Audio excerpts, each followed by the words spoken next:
the king of the night. That's what this security IP camera is called. It's got an f1.0 aperture lens, which makes it stand out from the rest of the IP cams, and it's got amazing hardware. Let's check it out. Welcome back.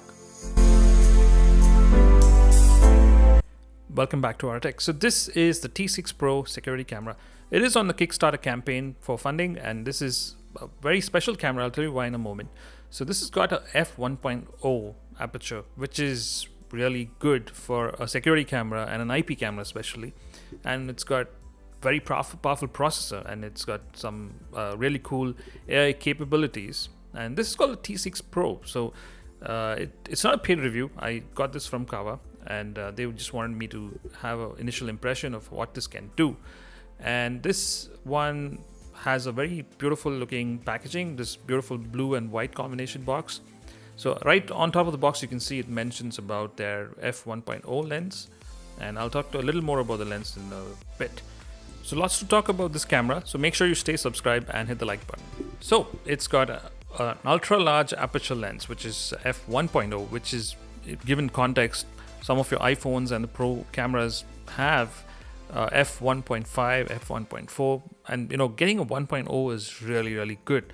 So lets in a lot of light. And it's got a 1 by 1.79 stacked CMOS sensor, which kind of lets in about 500% increased photosensitive capabilities as compared to what they use on other IP cams. It's also got a AI ISP image algorithm, essentially helps to reproduce original natural details. They've managed to put in an A7 Cortex processor, which can generate speeds up to 1 gigahertz, and that's quite powerful for a small little IP cam like this one. So let's see how much difference that makes too. So good processor and good hardware will make a big difference for sure. You have a graphics processing unit, which helps you improve the quality of image, which is generated by this particular camera. There's a 4 megapixel 2K super high resolution, capability on this lens overall, apart from that f1.0.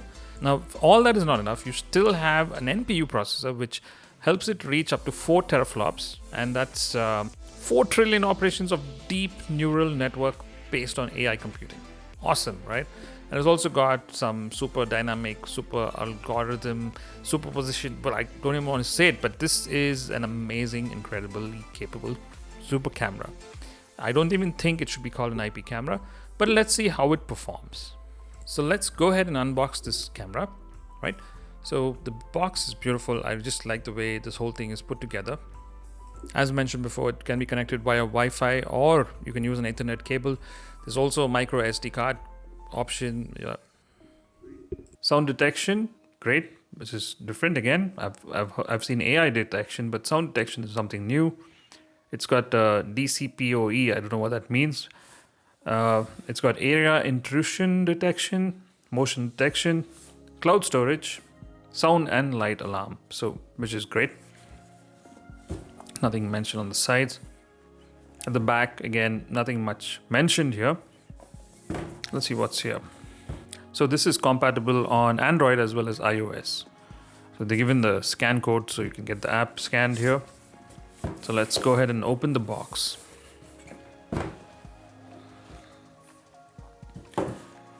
Okay, inside I can see the camera right away. And there's some sort of user manual, and it's a user booklet actually. Different languages.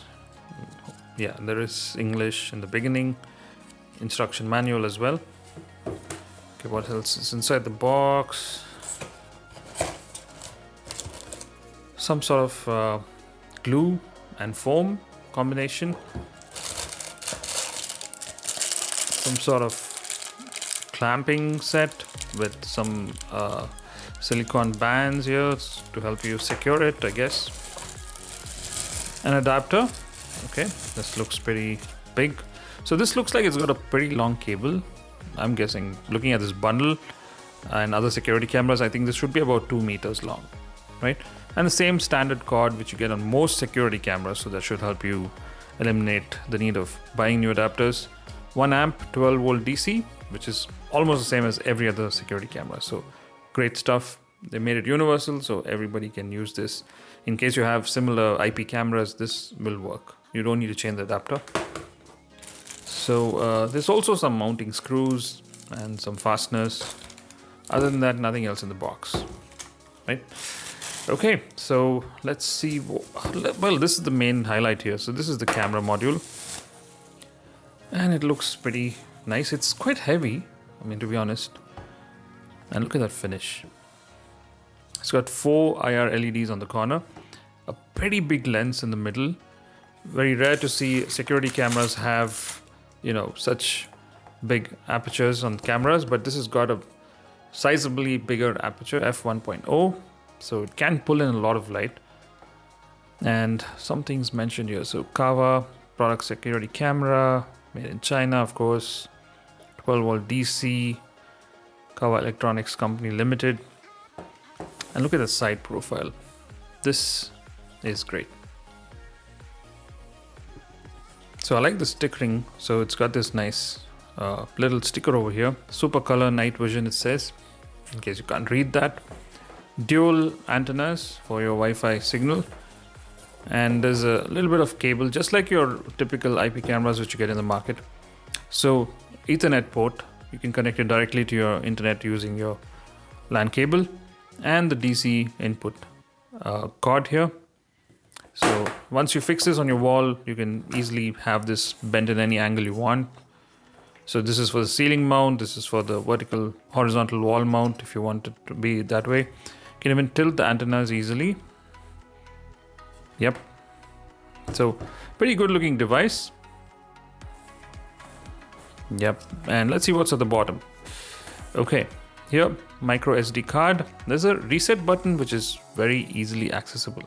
Now, is that a good thing? I mean, I'm not sure, because if someone has access to the camera and they just hold this button, they can reset the camera, right? I think that's not really good. There's a speaker module here. You can see there's a speaker icon, and it's a small mesh there for the sound to come out. So here's a microphone here. So I think there's a microphone and an SD card built in at the back of this. If I unscrew this, you can see it. So other than that, nothing else much on this camera. Let me know what you think about this in the comment section below. Of course, I'm going to leave links for all this on my video in the description. So do check that out as well in case you're interested in one of this. So let's go ahead and open up this micro SD card unit. Let's see if there's a card inside. I doubt there's one, but let's just, oops, sorry about that.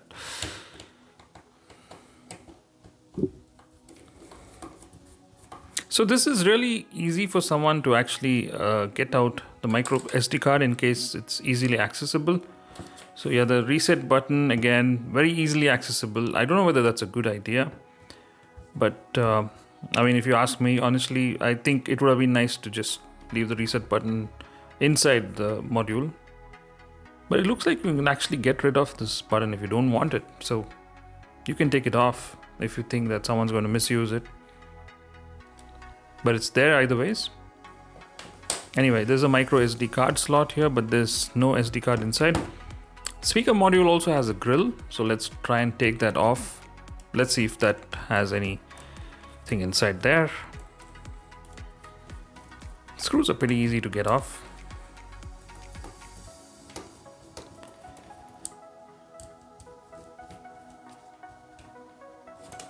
Wow. So there is just one speaker inside.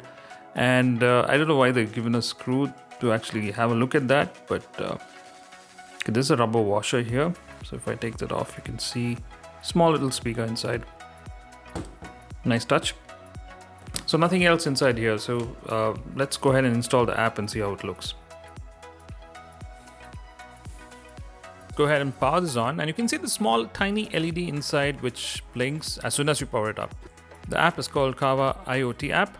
Just go ahead and download that on iOS or Android. Do the necessary things like signing up and sharing your location, etc., checking which country you belong to, whichever you want. And once you do that, you just sign up and then, get ready to have the device installed. So once you're in the app, you can just scroll by and you will see there's a My Device page which has nothing on it because there's nothing installed. So once you're there, just select the T6 Pro or the T6 camera and say next. So it does ask you to reset the whole app once you first install it, and it gives you a small wizard interface so that you can understand what exactly needs to be done. So once you follow the instructions, you will be able to install this. So they have given waterproof covering and other covers for your LAN interface. In case you want to use a LAN cable directly to the camera, you can do that as well. But otherwise, it's pretty much simple. Just reset it and then start installing it. So obviously, you have 2.4 gigahertz Wi-Fi, which works well with this. There's no option to use a 5 gigahertz line. So do use the 2.4 gigahertz. So once you do this, you should be getting this box which says send sound wave to the camera. So once you do this, camera is saying that, I can hear you and I want to set this camera up. And once you do that, the camera lets you get this added on to the app. This process is very easy and it's not as complicated as it sounds. And you'll see the green light come on the camera because it now says that you're ready to use this via the app. This is the app interface and you can see different options here. I start clicking everything here and there. I mean, it's a easy to learn interface. So you have a home screen which lets you juggle through different options, including working with the camera itself. You have a siren option which gives a blaring sound in case someone actually intrudes, or if you have a problem near your door side or your gate, you can just do that. There's a flash option which starts blinking the LEDs in front of the camera, and that again lets you get attention from someone in case you are in trouble. And obviously you have human detection, you have face capture. You have a forbidden area invasion option where you can just select an area where you really want notifications to come to you, etc, etc. And then you have another option saying lighting, which means it will turn on those LEDs on the front of the camera. As soon as you install it, you start getting notifications saying that intrusion was detected. And I haven't installed a memory card in this, but it still kind of works, which is great. I tried zooming in and the quality is not bad at all. I'll show you how this looks once I play the actual footage which it's recording right now, and it's pretty good. Trust me, it's good. So this is as simple as it gets, and here's the interface where it actually shows you the notifications and stuff like that. Okay, so let's play around with the app a little more before we get into the recordings. Okay, so once you go to the settings, you have different options here, right from device, sleep switch, basic functions. You can change the frequency, you can enable human detection in case you want it, or you can disable that. Face detection is also available. And I also checked for firmware updates and it seems pretty much up to date. And otherwise, all other settings are pretty much simple. And this is soft light option, which did not work because it seems to be in development mode, but I think that's coming up soon. And you have different things you can do with this small security camera. And that's pretty much what I could probably think of using. And yeah, if you click on human detection, it's actually going to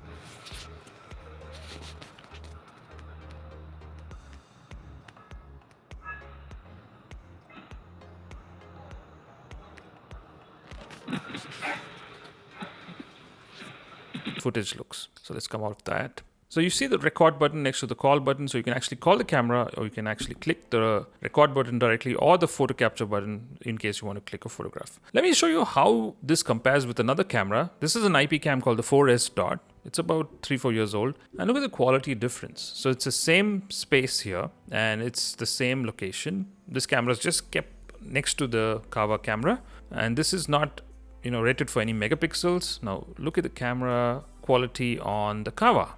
The image is a little more sharpened than usual.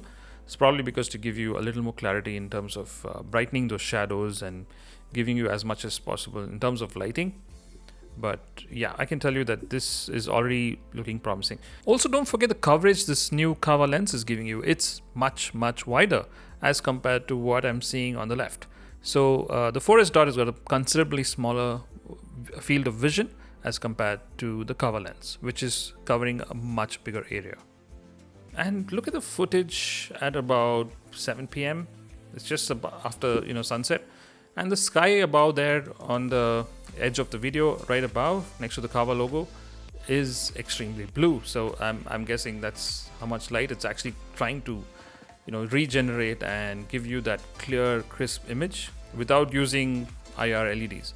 Now, if you look at the same thing in a normal IP cam, this is the 4S Dot, which I was just showing you some time back, and look at the difference. This is using the infrared LEDs, and everything behind that wall there next to the gate is not visible. And that's the amount of detail this f1.0 aperture Kawa camera T6 Pro is able to provide you. So if you want a regular camera, you can stick with this, regular IP cams that you get on Amazon, and you will get this quality, which is not bad. But if you do not want those IR LEDs to shine up and if you want, really good detail, well, you can try to switch to the T6 Pro. Just look at that difference. The entire area, including the amount of angle this pulls in, the amount of image you're able to see is considerably larger than what you see on a regular camera. So that is the kind of detail this particular lens gives you. And this is going to be really useful for someone who's trying to get a lot of area covered with a single security camera. And if you're still not happy with the results, you can use the lights which are built in, 4 powerful LEDs. Yeah, that works too. So when you actually record this footage using, let's say, a small professional camera, I'll show you what kind of difference this makes, right? So let's have a look. This is how the Kawa security camera looks at about 6 p.m. and 15 minutes. And this was recorded with a semi-professional camera. And you can see that the detail is much clearer, but for a security camera, the amount of detail that's able to pull is really, really good. And when it actually turns darker, for example, this is about 7:30 in the evening, and look at the sky. I mean, that's so much of detail. Those clouds are so clearly visible. Of course, it's not a professional camera, so it is going to, get affected when I move it around like this. But that detail, that amount of detail is able to pull in without using infrared is really awesome. So if you up the ante and go to something as powerful as, let's say, the TP-Link Tapo C500, which is an outdoor camera, again, waterproof, and it's got some capabilities. This is the image you get out of a TP-Link Tapo. So I have a detailed review on this one. If you want to see this, I'll leave links in the description or right about somewhere above here. So you can see that this is a pretty good camera. It's got very good clarity in terms of its images. Now look at the Kawa cam in comparison. This is giving you a much wider scope of vision, right? It's got a much better lens in terms of pulling in more detail as compared to your TP-Link. And I think that's what makes this stand out.